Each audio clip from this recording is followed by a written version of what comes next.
if you're feeling overwhelmed with your closet, this is how you're gonna fix it.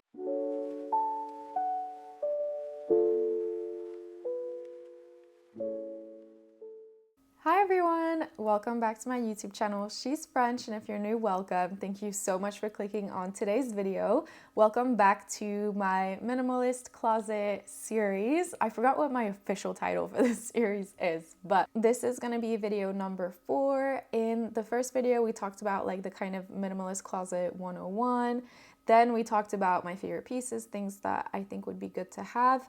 And then we talked about what perhaps you should get rid of. And today we're gonna talk about how to build the closet in 5 steps. I tried to make it a little bit condensed for this one. And we're gonna go beyond the articles of clothing that you may need. We're gonna talk about personal style, color palettes, things like that that will give you the tools to build the closet rather than just like go out and buy a pair of jeans, go out and buy a white tee, blah, blah, blah. This is super important to talk about because it's gonna help you to keep it going. It's not gonna be, okay, I decluttered, now what? Minimalism is not just about decluttering and not having a lot, but I think it's all about also how you consume and making smart decisions. And sometimes it does take a little bit of organization and kind of like clarity and finding yourself to make it really work. This is hard, by the way. I've been doing this for a long time. I still make mistakes all the time, but these are kind of the things I try to remind myself when I go about my closet. And if you're wondering why I think I'm equipped to make this video, I'm gonna add a little clip of what my closet looks like if you're new.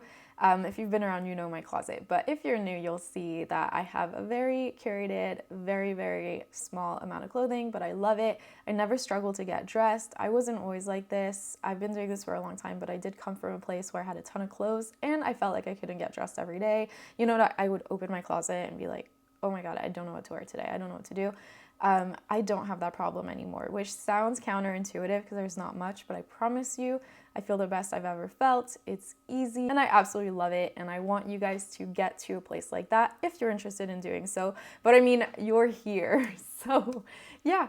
And before we start, if you're not yet subscribed, I would love to invite you to subscribe. It helps me out so much. You know, I'm a small creator and I need the subscribes, guys. It helps me so much. I'm getting really close to 4K, so I'd love your help to get there. If you want to check me out on Instagram, my Instagram is @shesfrench, just like the channel, but I post more casually about my life in Paris. And then I have a really cute lo-fi channel. I will link it below. It's called Windy Melody, and a really cute sticker shop that I will link below as well. And I'd love for you to check both of those out. If you're planning to go through your closet and declutter, I think my little playlist will be the perfect background music while you do it. So that'll be below. But anyway, let's get started with the video. So step 1 is going to be to audit your closet. And you're not going to love me for this, but you have to do it. Pull everything out when you do this. I promise you, it is so helpful. Also, when you declutter, whatever you're doing, when you're analyzing things, and this goes for everything beyond your closet as well, take things out of the like comfortable little home that you made for them, because it helps you to really like truly evaluate the stuff when you're looking at it. Take everything out, go item by item. You won't be doing this a ton, you know, like this is a once in a while thing. So allocate an afternoon, play a windy playlist, get cozy, grab a drink, and just have a little moment to yourself where you kind of do this. So pull everything out.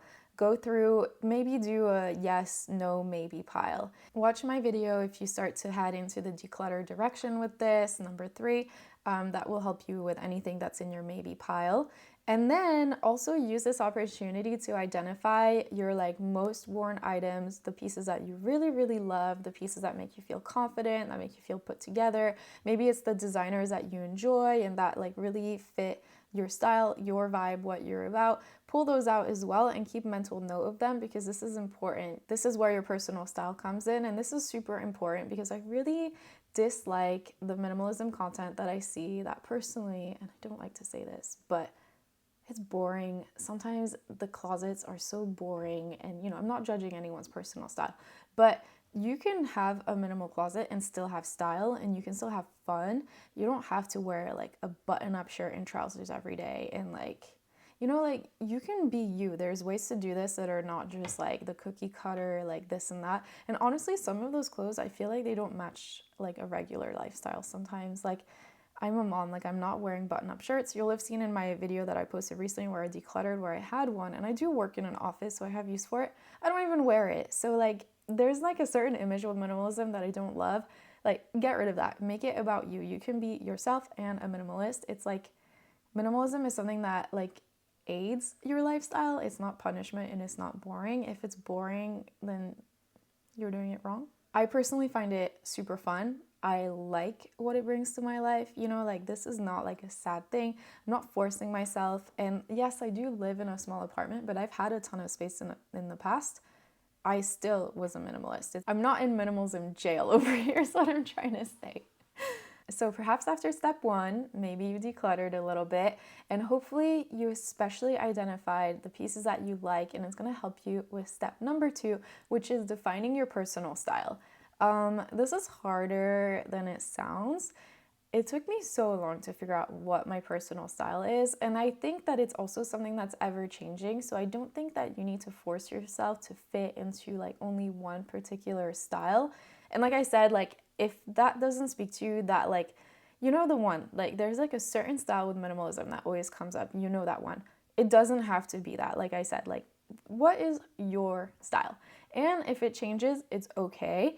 On the channel, you'll have seen me go through like a boho phase. I had my little streetwear phase. Now I'd say I'm like a little bit more classic, but I still like a cutesy touch. Like, you know, like I actually don't really know how to define my personal style, but I do know what it looks like in my head. And when I shop, that's what I always keep in mind. And I'm also not dressing to be someone else. I'm dressing based on what I like, if that makes sense. And it's also possible that you might be starting in a place where perhaps you've fallen into a style that actually you don't love, and maybe that's where you're at right now, but it doesn't really speak to you. Change it. You're not stuck in that. Like, you can absolutely make a change. Sometimes it happens. Sometimes we like get brought into like trends and things like that, and actually it's not our vibe. That's okay. This is like the perfect opportunity for you to get closer to what truly feels like you. Something that you can do that I really like is having some sort of mood board. And I do this for a lot of things in my life. I also make a lot of lists. Those are just like my jam. Like, me and lists is like a great big love story. But that's just like my personality as well. I like to work like that. But the mood board is super, super important because you get like a visual, like an instant visual of things that you like. And that's actually really great to have in mind. And also, if you do Pinterest, like you can have the app on your phone, and like it's something that you can access very easily if you're shopping, or if you're just getting dressed and, you know, shopping your own closet. It's actually really helpful for like the direction that you want to go in and pinpointing what you like. Sometimes, like I said, it's not super obvious what your style might be. Perhaps you don't have like all those like word descriptors and labels that fit perfectly. Sometimes there's just stuff that you like. Sometimes you like different things too. Like, I'm open to anything, honestly, and like I let myself experiment. I try to be careful about trends always. But you know, sometimes we make mistakes, and sometimes it's just fun. I'm not the minimalist that's gonna tell you like don't. Like, I'm gonna say like do whatever, you just don't need to accumulate a lot of stuff while you're doing it. So do Pinterest. I have a board that I always use, and it's ever changing. And actually, if you scroll all the way down on your boards, it's likely that you'll see like kind of a progression of your personality, different things that you were into. And I think that's normal. Like, people grow, people change. You get like different experiences through your life that show you different things. Maybe you travel and you learn something from the place you go to. Like, who knows, like allow yourself to have that. But yeah, use that as like your visual kind of guide. And also like as your kind of like aspiration. Pinterest, don't use it just to like save, like I want to buy this, I want to buy that, I want to buy that. That's actually where I use my list. I make a list, and it's much more general, where I'll say like, okay, this is kind of like, I have gaps in my closet, this is what I'm looking to buy. But Pinterest is purely like, here's like the atmosphere and the feeling that I like. And I think it's actually nice to not have the ability to buy that piece right away. It's like purely like a visual and like aesthetic reminder of what you're into. It's not a shopping list. But I will give you one little warning when it comes to this, is like, keep in mind what your true life is. Clothes are not going to change your life. We love to attach that kind of ideology with clothes, that owning this thing is just going to make me this. No, you're still going to be you. You're just going to be wearing something. So be realistic about what you're into. Like, an example I'm thinking of is like, I love heels. And we just talked about this recently because I'm actually parting with my pair of heels because I haven't touched them in forever. And if I do get a heel, I'd rather have something different, but right now I'm parting with it. I just did a declutter recently, actually inspired by my video of what you should be getting rid of, maybe, potentially. Is it actually gonna be helpful for you, or is it like too aspirational? And like I was saying, this is hard. And that's why the visuals are helpful, I think, because even for myself, like I'm trying to describe to you what I'm into, but it's actually very difficult. I just know there's like stuff I gravitate to and stuff I don't gravitate to. And I do like a classic look, but I also like a girly touch. Like, you know, like talk to yourself like this about what you're into so that it's feasible and practical. And it's not just like, oh, I like this, but I could never wear this. Step 3 is going to be choosing a color palette. Unfortunately, I am gonna make you do this. I want to tell you, like, just be wild and free and do anything, but I, like, from my experience with my closet, and you'll have seen it in my recent videos, I did like a beige overhaul recently. Like, I just went like full beige. I don't know, I had this like beige obsession. Don't love that color palette. Like, I think it was like maybe a little bit trendy, or I don't know what it was, or I just don't have enough clothes to like go through that. Like the beige wasn't becoming like super overpowering. I don't know. But I've like been pretty strict recently about my color palette, and actually, if I'm being super honest about my color palette, it's always been this, and sometimes I stray away, but that's why I put this in this list, because it's important and it's good to remind yourself what looks good on you, what you like, and what's easy for you to wear and re-wear again. So for me, it's black, white, and like ivory, like almost, I wish I had it on right now. I have a sweater that's that exact color that I just got. If you watch my last video, you'll seen it. But it's like that kind of like soft, not quite like crisp white, like very slight beige. And for me, it can't be buttery. I've also learned that because it clashes with my hair. My hair, like I had a sweater that I loved that was exactly the color of my hair. So beautiful, but then when I put it on with my hair, it was like too close. Like it was like setting something off. Like, I don't know, it was doing something to my skin tone, whatever. That's important. How colors look on you is really important to consider. I will say, and I don't think this is controversial, black is like a really good base. I think that you should have a neutral base somewhere, especially if you're going for a minimal closet. You can absolutely wear, you know, whatever colors you want and identify. It doesn't have to be like me, like a full neutral, but I do think that having a certain neutral base will help you to ground your outfits, and then you accessorize from there. So my recommendation is a neutral of some sort, and then colors that you accessorize with. And if you're trying to be like a little bit more simple, I'd say, and honestly easy, black, white, creamy, or gray will really help you, because those do work really well together. Personally, I don't do gray. I learned that I don't love gray on me. But that's like a very safe way to easily have a working like rotation in your closet and not have things clash. Step 4 is going to be all about high quality basics. And I'm a big advocate for basics not needing to be expensive, but you need to know your stuff. Honestly, you'll learn it as you experience your closet. That's what happened for me as well. I did do some fashion courses in the past that really helped me with fabric and things like that. But honestly, you'll experience it as you wear your clothes, and the smaller your closet, the more you're gonna demand out of your clothes, and that's where you're gonna really notice with quality. You can have like the most beautiful quality, like say sweater, and you'll notice how soft it is.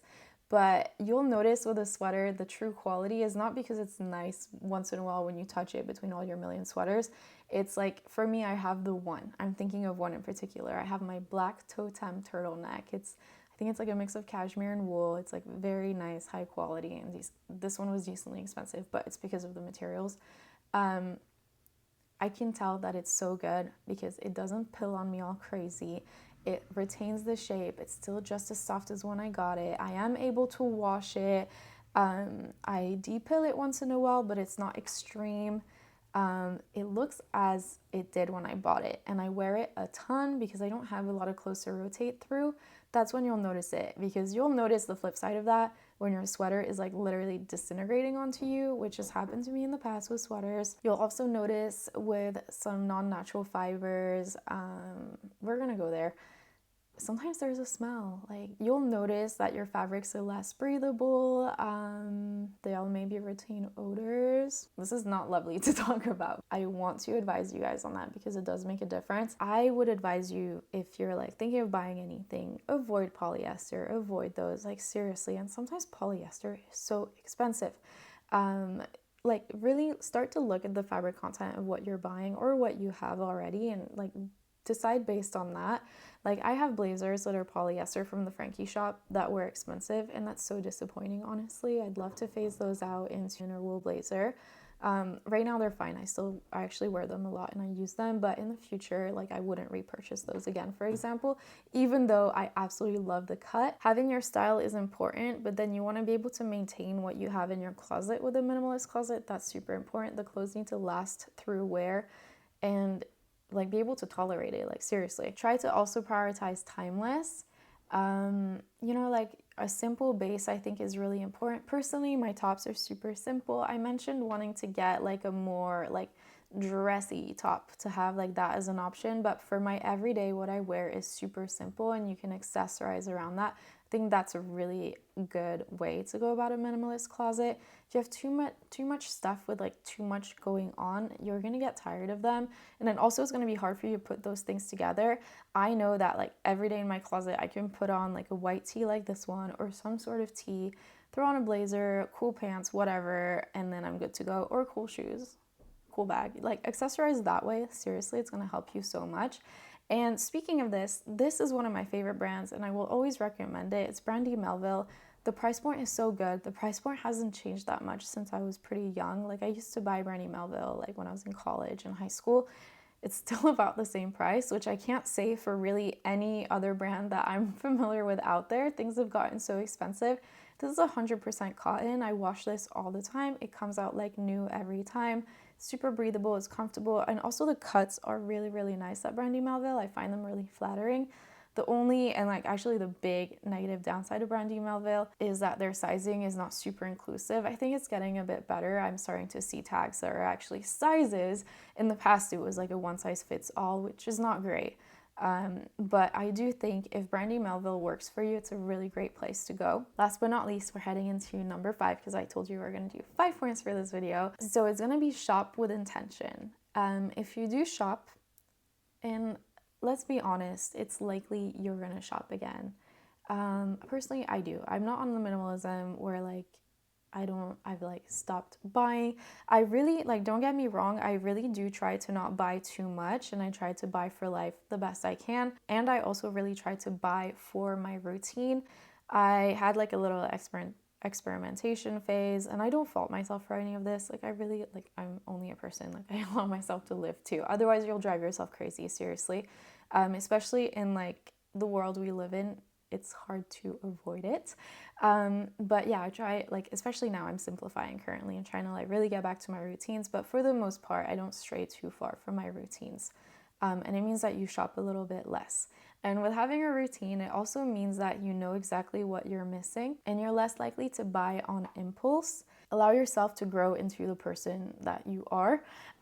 But, you know, try to not do so by falling into like every like TikTok trend or like run to whatever store to get this. Like you don't need to. Like some tips that I have for your list as well is that your list should be something that you have running, and honestly you can do this for everything in your life. I plan to do a little video talking about my list and how I use them and maybe what's on my list. For example, I use the list like for my husband, for any time there's like a gift I'm thinking about. Like when I think of like a really good like gift idea, like sometimes I'll think about it randomly, like no birthdays coming around, Christmas is not coming, like things like that. Like I just think like, oh, that would be really cool.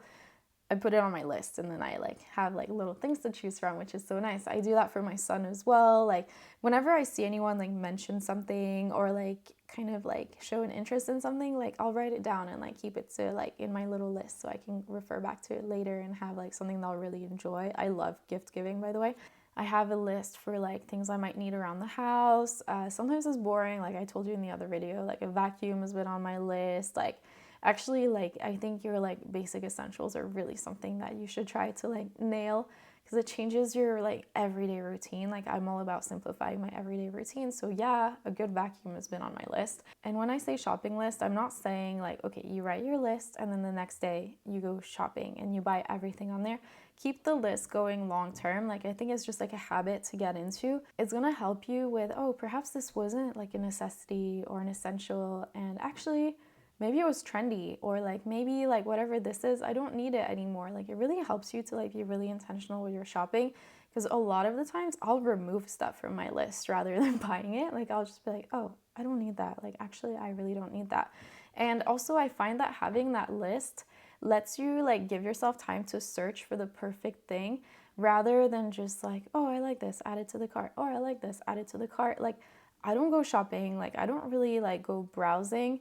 Like, when I shop, like, I have like my one thing in mind and I go for it, and then I leave with that, or I don't if I don't find it, and then I'll wait until I find it. Be very careful about not just like getting close to the item on your list. Like, wait until you get exactly what it is that you really want from your list. I've been thinking about getting a loafer for like years now. I think like 2 years ago I tried on my first like loafer that I really considered, that I sent back, and since then I haven't found. I might have found the pair. I'll let you know. Sorry guys, I got a package delivery and I had to run, and then he gave me the wrong package. So I had to call him and I was like, he gave me someone else's package. And then I had to run again to go catch him outside, and now I'm back. And I threw off my mic because I didn't want to seem weird, like coming down with a microphone, like what in the world. So maybe I'm a little bit shinier than I was a second ago. But yeah, so the list. Make a list, check it twice. No, I'm just kidding. Make a list, have it going, like get used to having a list, and it's gonna really help you shop with intention, like stay on track of the things that you actually need. Mind you, like your closet is not the only thing that you might be shopping for in your life. Like there's some things that you might need that are way more important than like a piece of clothing, and that I think really helps you to kind of put things into perspective as well, that there's more to life than clothes, you know? I love looking cute, I love clothes, I love fashion, but like it's not the center of my being either, you know? And that's like the ultimate minimalist tip, I think, is to not care about like shopping and like acquiring things. Like there's things you can do for free, but that's a whole other topic. But yeah, I'd love to do a video kind of guiding you guys through some of my lists, talk about like the things that are on my list and why. I think that could be interesting. So yeah, I think this video might end up being a little bit shorter than my others, but that was the point of this one, was to give you like a kind of quick like call to action, things to think about, things that I think will be helpful in your process, and just to keep things going for yourself too. And with that, I would love for you guys to comment what your personal style is, or like describing it the best you can. Like you saw I had a hard time describing mine. Maybe I'll try to like put it nicely into words. I'm really bad at like coming out with stuff like on the spot, but if I think about it, I think I can like formulate a little something. So I'll put mine in the comments as well, and I'd love for you guys to share yours. Thank you guys so much for watching this video. I so appreciate you guys being here, and you guys were so helpful in my past video. You like really commented, and I always appreciate you guys taking the time to comment and chat with me, so I hope you'll do this for this one as well. Check out my other videos, check out the others from this series as well. I think those are really helpful and they all go together. Like I said in the beginning, we started with like the kind of like general overview of a minimalist closet, then we talked about some pieces that are good to have, some of my favorites, then things that perhaps you shouldn't have, and then I think this one is gonna like open the door into like planning for your closet. If you're not subscribed, please don't forget to subscribe. It means so much to me and it really, really helps me, so please consider it. If you want to check me out on Instagram, my Instagram is at shesfrench, just like the channel, and check out my little sticker shop and my lo-fi channel. I think you'll enjoy it. Bye guys!